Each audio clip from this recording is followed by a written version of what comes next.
This is the Prestigious Initiative, and these are the points. I'm Chris Kent, and I'm joining Chris Bean. Hello, Mr. Bean. Hello, sir. Let's sit down and talk about our conversation with Billy Lahr. What did you think of Billy, Mr. Bean? I thoroughly enjoyed having him on, and I know that our conversation was a spirit lifter, if you will. Definitely put us in a good mood afterward. What do you think? Yeah, I thought Billy had some very insightful points about being mindful and even practical takeaways about how to apply that mindfulness throughout the day.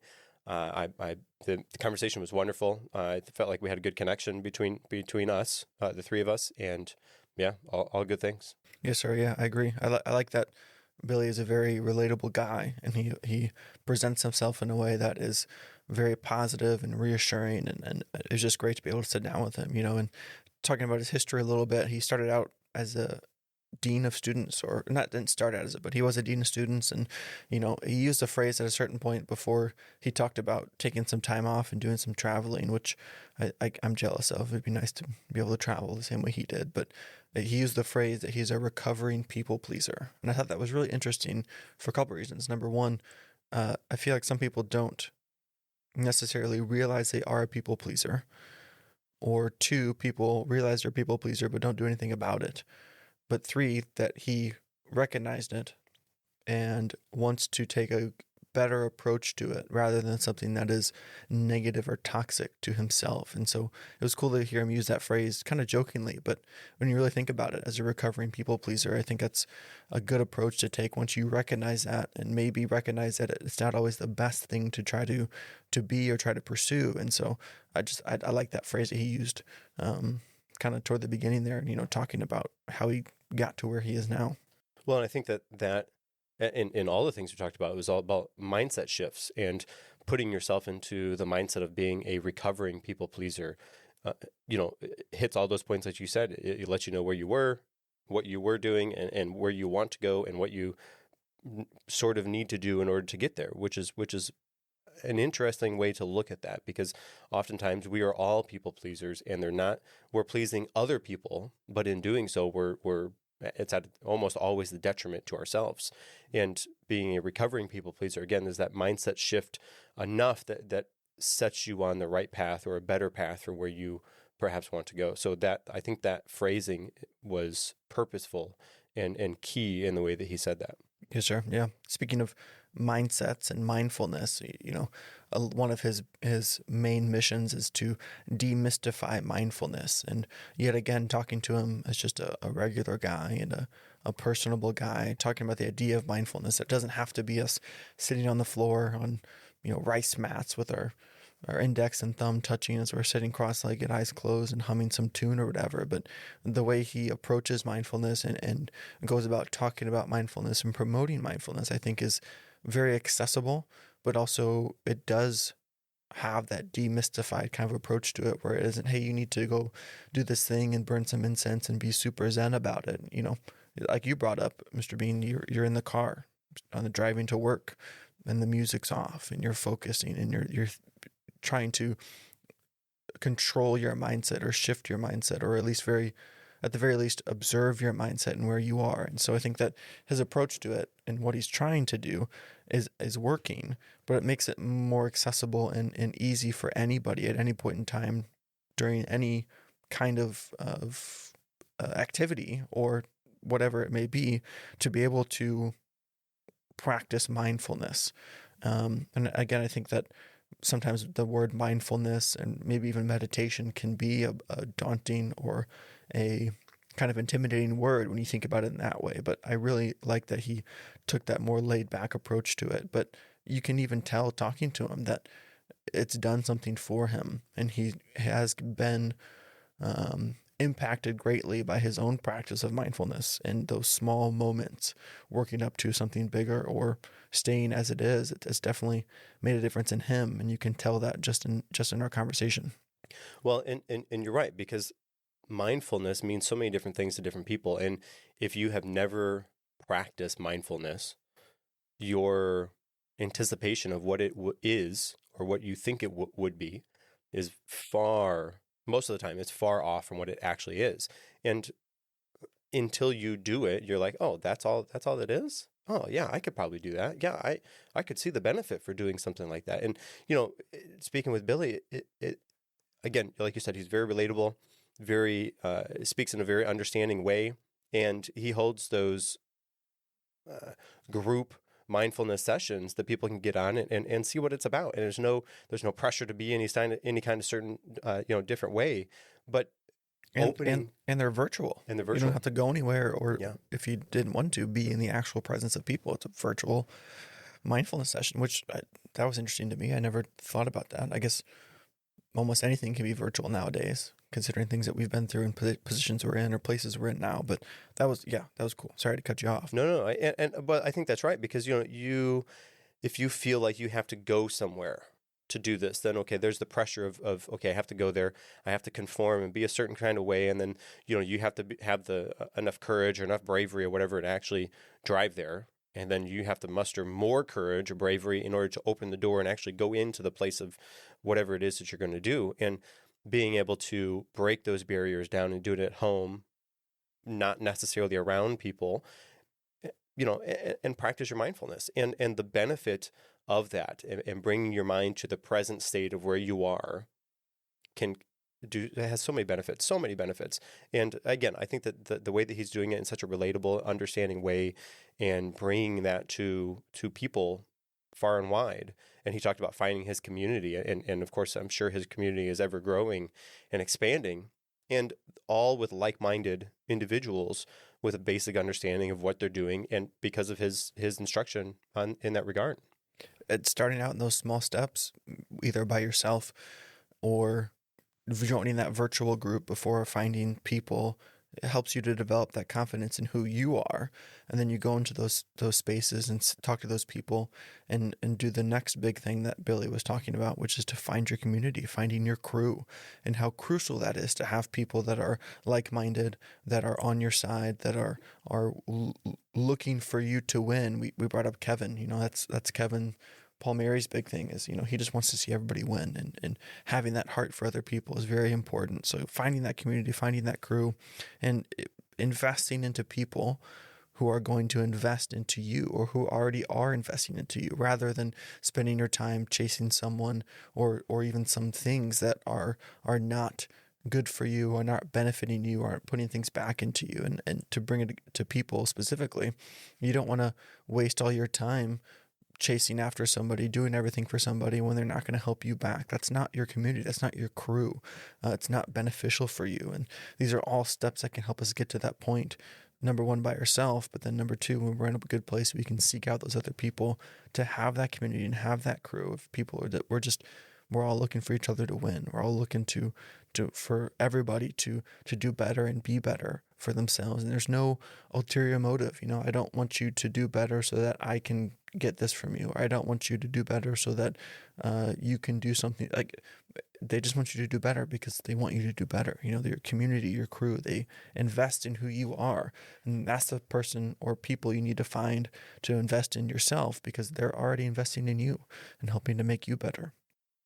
Yeah, of course, the hard part is either finding or establishing that kind of community. And then, when you're in that community, you have to be like-minded. You have to be the type person that will help other people for no return on your investment, just to help them achieve more than what they're doing. And in doing so, they will be more apt to do that for you, but you can't go in and help other people with expectations of being helped later on. But it has to be a genuine part of who and how you operate in that community. You want them to succeed, and in doing so, they will help you to succeed.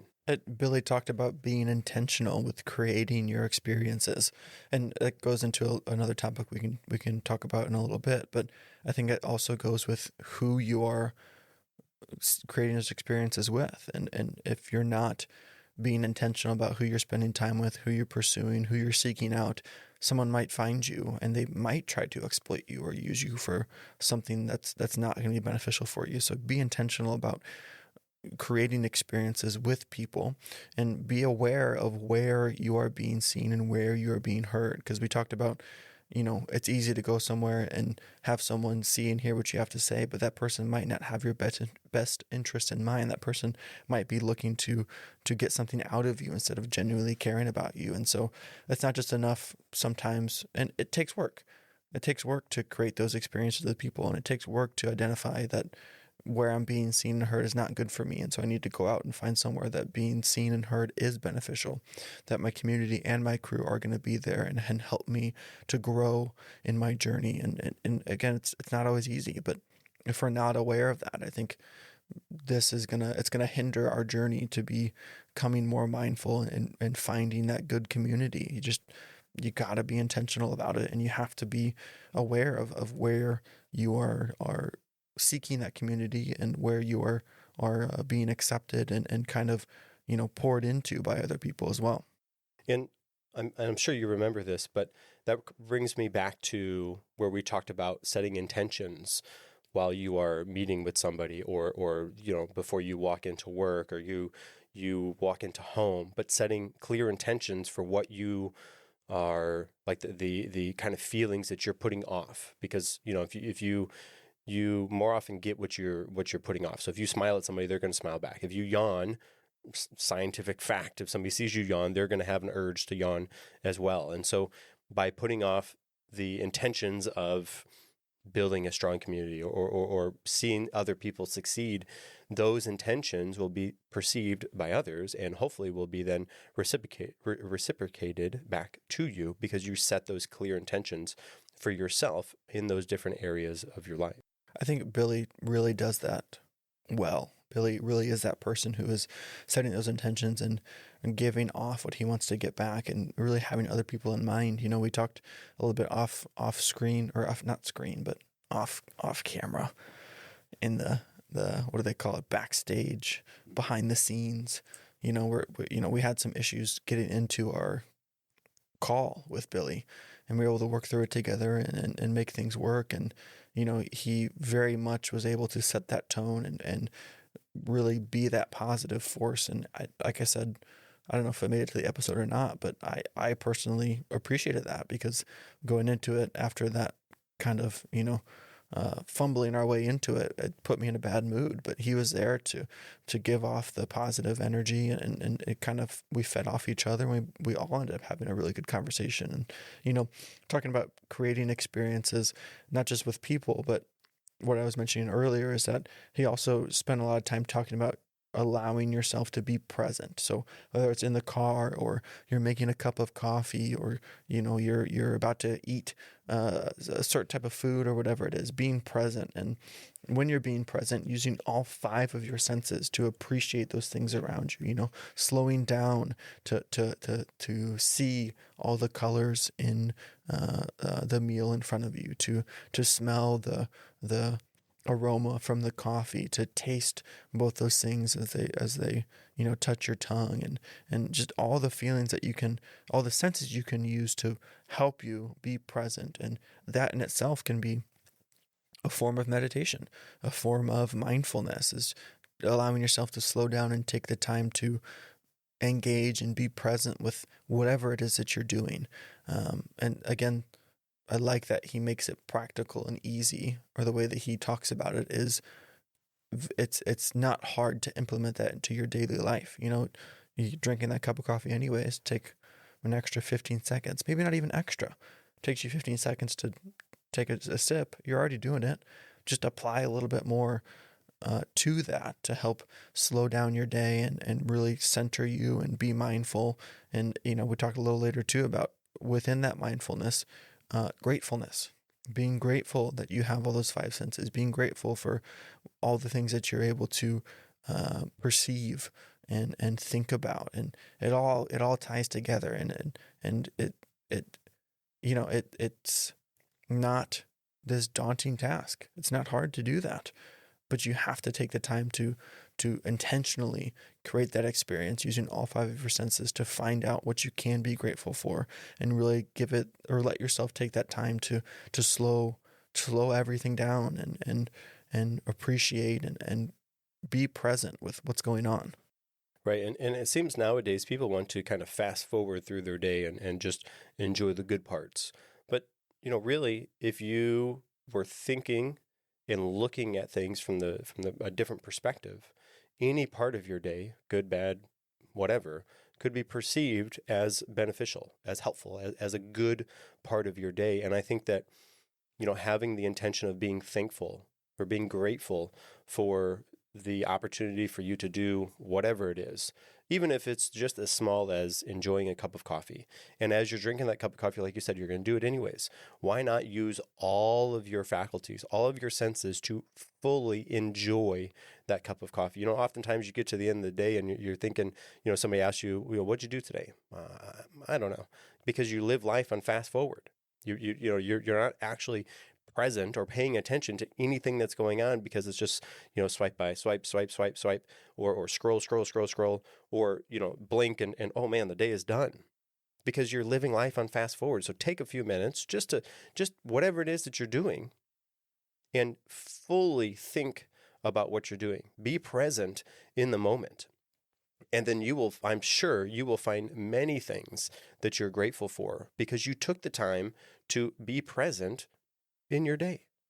And I know you and I talk all the time about routines and habits, and Billy talked about it too, and finding mindfulness in those routines and habits, the routine of making coffee, the routine of taking a shower, the routine of going for a walk, and being present in those moments, using all your senses to help you appreciate the things around you. And, we talked about how it's okay to seek help in developing your practices, and looking for coaches to help you if you need it, help you to develop the routines, and not even just someone that you have to go to and say, hey, here's what I'm struggling with. And they say, all right, well, here's what you pay me. We did talk about that a little bit, and how if it's worth it to you, then it's worth it to put the money forward. But he also mentioned there's tons of free resources. There's YouTube, there's internet articles, there's people online sharing their tactics and tips for developing these routines and habits, and even being mindful. Like it's all there for you. And another thing to appreciate about Billy is that he's not pushing himself or his service onto you. He, again, is someone that wants to see you win by any means. Not by any means. I don't think he wants you to do things that are illegal or negative, but you know what I mean.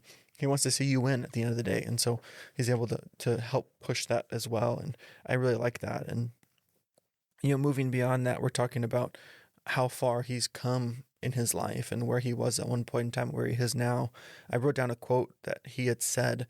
Maybe it was just in passing. Maybe he says it all the time, but I really like the sentiment of it, and what it meant. And what Billy said was, I wouldn't trade my new problems for my old problems. And there's so many things about that, and just a couple of them, I think, is that number one, it acknowledges that no amount of work, effort, or mindfulness are going to take away our problems. We're always going to have problems in one way or another. But number two, appreciating where you were and where you are now, and what it took to get you there. Is that difference between the old problems and the new problems. But then number three, it's acknowledging that we're always going to have something that is going to push back against our happiness, our mindfulness, our success, and even taking time to enjoy that, and find, maybe not be grateful for it, or desire more of it, but just understanding that's part of life. When I was 5 years ago, I had problems. Now I have problems. In 5 years, I'm still going to have problems, but it's all a work in progress. It's all part of life, to maybe sound a little cliche or dramatic there. It's part of the journey that we're all on. And again, maybe he says it all the time. Maybe it was just our conversation, but I wrote it down because I really like that. I wouldn't trade my new problems for my old problems. And again, speaks to the attitude that Billy has, that I'm sure he's come to through his mindfulness practices. Well, and what an interesting way to frame that. We talked about mindsets.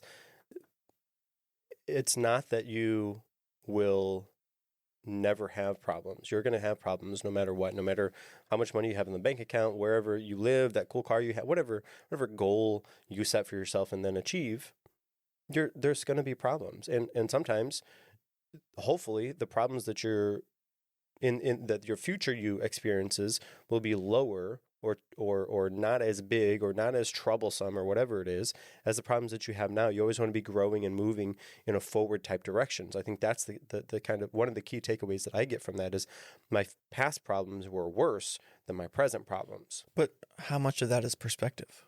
Well, Because I think when you start to look at it differently, maybe the problems are the, quote unquote, same size, but you're looking at it differently, and that diminishes the size of the problem too. I mean, there's no way to quantify this and actually figure it out, but I think that's a part of it is maybe it's not that your problems get smaller. It's just that you look at them differently and you have a different perspective on those problems. I think the key is as long as they're not the same problems as as long as your current problems aren't the same problems as your past problems, you're moving in a good direction. And I think all of that, to me, this is a weird way to think about this, perhaps. But we always, as a kid, I remember watching Back to the Future. In fact, that's like my favorite movie. And I'm like, oh, it'd be so cool to time travel. We all time travel. Yes, I said that. We all time travel. We can only travel into the future in only 1 minute, 1 second at a time. But we're all moving in a forward type direction. We're not standing still. We can't go backwards. So understanding that we're always moving forward. Time doesn't stop. We can't stop time. We can't pull back time. Time is moving forward, and we have to move forward with it. And I think in the way that I process that kind of quote is my future problems or my current problems. Yes, I have. My past problems. Yes, I had. And I wouldn't trade one for the other. And hopefully my future problems, because again, we're moving forward, my future problems are still going to be there. They're still going to be something I have to take care of. But I also wouldn't trade those when I get there for the problems that I have currently. And so all of that is yes, we get to time travel. We're moving forward in time. Everybody does that. It's not quite, as cool of a breakthrough as it sounds. But, again, it's all about the mindset shift. And I think that understanding that no matter where you are on the timeline, you're going to have problems. They're not going to magically go away. That millionaire or whoever it is that you're hoping to be like, that you're following, they have problems as well. They maybe even have bigger or worse problems than what you have right now. But just because you get that check mark, you can cross off that goal, doesn't mean the problems go away. There are going to be problems. And I think, again, the key to that for me is, yes, there's a perspective shift. Yes, there's a kind of thought that, okay, well, I'm always going to have some kind of a problem, but it's the mindset of how you deal with them, how you interact with them, and the level of carryover that they have throughout your day and your emotions and your feelings as you progress. And I think that having the mindfulness, like Billy talks about, bringing yourself to the present moment and being in that present moment, living and sitting and breathing in that time is so important to be able to put those things into perspective for yourself. And a big part of that is being comfortable, like you said, with accepting old problems, current problems, and the future problems we're going to have. Which brings me to the last thing that I have here for Billy. He talked about our comfort zone. Do you remember what he said our comfort zone is like? I don't recall. Pizza dough. Oh, pizza dough. Pizza dough. Yeah, we don't take it from the outside and try to stretch it. It comes from within, in the middle. You work from the middle, and then you kind of push your way out. And that was a great analogy. As people who like to use analogies, I really liked his analogy of that, the pizza dough of your comfort zone. So I think it was worth mentioning here too. It takes effort, but you can't let things on the outside pull you and stretch you. It needs to come from you, and sometimes it's a slow process, but from the inside out, and move through that safely, and move through that comfortably as you start to stretch that comfort zone and move past that. Well, and what an interesting way to frame that too is because as you're stretching that pizza dough, you'll have some areas that get thinner. And he talked about this, but that some areas get thinner, and maybe you have to give those some areas to push back on, or to put some extra flour or dough or whatever there to kind of fill those out a little bit. But you have to be careful and mindful as you're being stretched, as you're stretching your comfort zone, that you are not getting too thin in other areas, because then you'll have a hole, and what a problem that is. And so that is what a cool way to frame that. It's all about mindset. And he did such a wonderful job about making them, all of these concepts, easy to understand and accessible to the quote unquote normal people. Yes, sir. Those are the points for this week. Make sure to tune in next time for our next conversation and some more points. Until next time, I'm Chris Kent. And I'm Chris Bean.